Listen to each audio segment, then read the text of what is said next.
Itu sebaiknya ditanyakan ada IMB-nya atau tidak. Nah, kalau tidak ada IMB-nya itu harus diurus dulu, Pak. Ya, Karena kalau nanti ketahuan dari pengawas pembangunan daerah itu akan dibongkar. Itu toleransius ya. Oleh karena itu mengapa IMB ini menjadi sangat penting. ya, baik. Kalau masalah yang sering muncul, apa ini Pak Gun biasanya terkait Ya, IMB ini? hal yang sering muncul adalah banyak warga kita yang tidak paham, Mhm. bangun-bangun saja gitu ya. Jadi Oke. artinya tidak mengurus izin IMB-nya. Hmm. Nah, padahal itu kalau nanti sampai ketahuan itu akan menjadi fatal, ya akan dibongkar.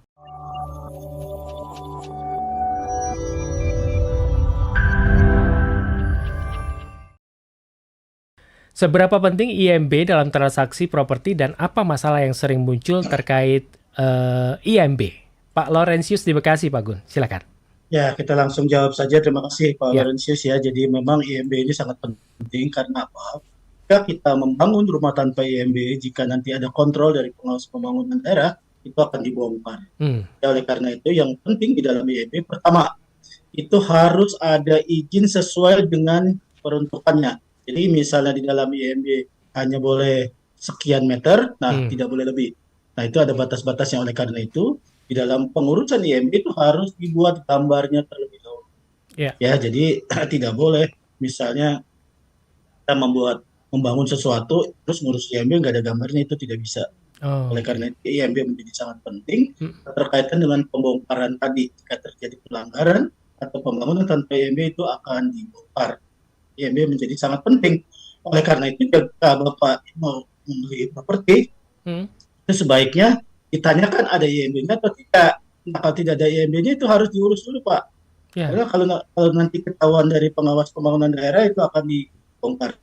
Itu toleransius ya. Oleh karena itu mengapa IMB ini menjadi sangat penting. Ya, baik. Kalau masalah yang sering muncul, apa ini Pak Gun biasanya terkait Ya, IMB ini? hal yang sering muncul adalah banyak warga kita yang tidak paham, Mhm. bangun-bangun saja gitu ya. Jadi Oke. artinya tidak mengurus izin IMB-nya. Hmm. Nah, padahal itu kalau nanti sampai ketahuan itu akan menjadi fatal, ya akan dibongkar. Ya. Memang banyak juga yang tidak punya IMB sampai saat ini juga tidak dibongkar. Ya. Misalnya kasus di Mampang. Nah, Hmm. itu memang tidak ada IMB itu sepanjang Mampang yang korban kebakaran. Oke. Jadi kalau Hmm. misalnya nanti mau dijadikan jaminan utang, itu tidak bisa karena bank selalu minta IMB. IMB-nya mana Nah, ya? iya. Nah, Hmm. padahal ketika ditanyakan waktu itu ada keputusan dari gubernur bahwa yang korban kebakaran tidak diperlukan adanya IMB. Nah, bagaimana antisipasinya supaya masyarakat tidak dirugikan? Hmm. Maka dapat keterangan dari kelurahan bahwa itu memang benar untuk daerah-daerah tertentu tidak diperlukan IMB. Ya, jadi memang ada untuk daerah-daerah tertentu yang tidak diperlukan IMB karena korban kebakaran pada waktu itu. Nah, itu yang kebetulan kemarin ada kasus ke saya itu Ya. di Mampang ya, Mampang ya jadi Pak ya. ya, jadi Baik. itu kasus yang muncul. Baik, Terima kasih. kita sebentar Pak Laurentius, semoga bisa menjawab dan juga sudah tercerahkan begitu ya. Kita ke Depok, dari Bekasi ke Depok ini sahabat suara, ada Pak Rizal, selamat malam. Pak Gun, ini apa bedanya akta autentik yang dibuat oleh notaris dengan akta di bawah tangan? Dan apa kelebihannya bagi konsumen? Pak Rizal di Depok, Pak Gun, silakan. Iya, Pak Rijal, terima kasih. Selamat malam Depok ya. Jadi memang ini kita jadi seperti ngajarin lagi nggak apa-apa lah Ya, untuk wawasan kita kita refresh ya. lagi ya Pak ya. Iya, jadi memang kalau kita bicara tentang akta otentik dalam pasal 1868 Kitab Undang-Undang Hukum Perdata Hmm. adalah akta yang dibuat oleh atau di hadapan. Ya, ini kata oleh atau di hadapan menjadi sangat penting. Pejabat yang ditunjuk oleh undang-undang. Apakah itu pejabat? Nah, itu bisa notaris, bisa PPAT, Hmm. bisa pegawai catatan sipil. Nah, jadi akta otentik itu akta yang dibuat oleh atau di hadapan. Nah, ini dibagi dua lagi, ada yang namanya akta relas, ada yang namanya akta partai. Ya, jadi akta relas itu akta pejabat, yaitu dibuat oleh. Kalau Ya. akta partai atau akta pihak Hmm. dibuat di hadapan. Jadi misalnya ada akta jual beli, akta otentik dibuat oleh PPAT, ada akta partai kita sebutnya. Tapi ada juga notaris diundang oleh direktur suatu perusahaan terbatas untuk membuat berita acara rapat umum pemegang saham. Nah, itu namanya akta relas atau akta pejabat. Ya. Nah, jadi akta otentik sendiri itu seperti itu. Nah, sedangkan akta di bawah tangan itu akta yang dibuat oleh para pihak saja tanpa dihadiri oleh pejabat umum atau pejabat yang ditunjuk oleh undang-undang untuk membuatnya. Nah, mana yang lebih penting? Nah, untuk sebagai pembuktian, akta otentik yang akan jauh lebih penting. Mengapa? Akta otentik ketika dipakai sebagai bukti di pengadilan, Ya. maka tidak usah kita membuktikan.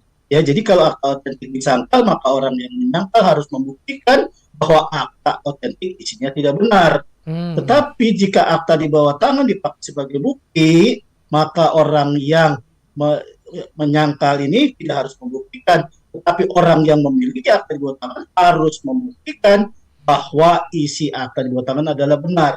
Kelemahan akta di bawah tangan adalah ketika para pihak itu tidak mengakui itu tanda tangannya.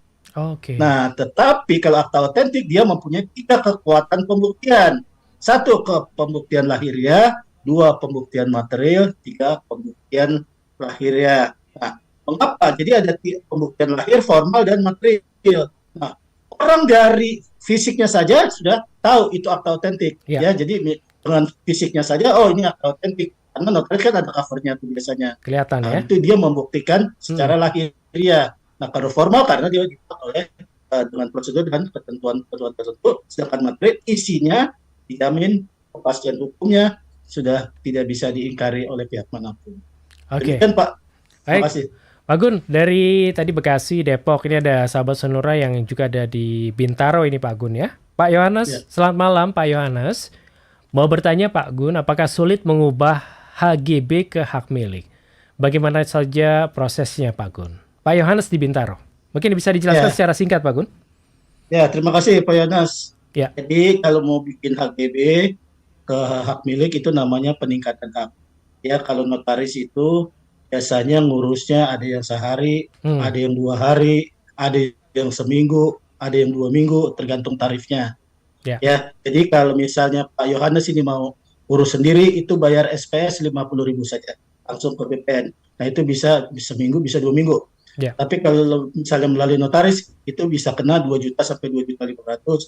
Itu bisa 3 hari, bisa seminggu. Nah, gitu ya, jadi kurang lebihnya. Jadi itu gampang sekali Pak. Jadi artinya sekarang ini ruko pun boleh dari HGB ke hak milik. Nah, kemarin sempat ada peraturan ruko tidak bisa menjadi hak milik hanya HGB saja. Tapi sekarang ruko sudah boleh ya. Jadi artinya sudah ada kemudahan-kemudahan bahwa peningkatan dari HGB ke hak milik sekarang sudah mulai ramai. Mengapa? Karena kalau HGB itu kan cuma 30 tahun, nanti perpanjang 20 tahun. Nah, jadi orang malas ya untuk perpanjang. Jadi udahlah hak milik saja karena dia menjadi selama-lamanya. Demikian Bung Riko. Iya, tadi ada informasi yang menarik, ruko sudah bisa hak milik ya Pak Gun? Ya, sekarang sudah bisa. Oh, itu prosedurnya sama, kita melakukan ke... Sama-sama. Sama ya? Disurvei oleh BPN-nya. Ada surveinya. Oke, baik.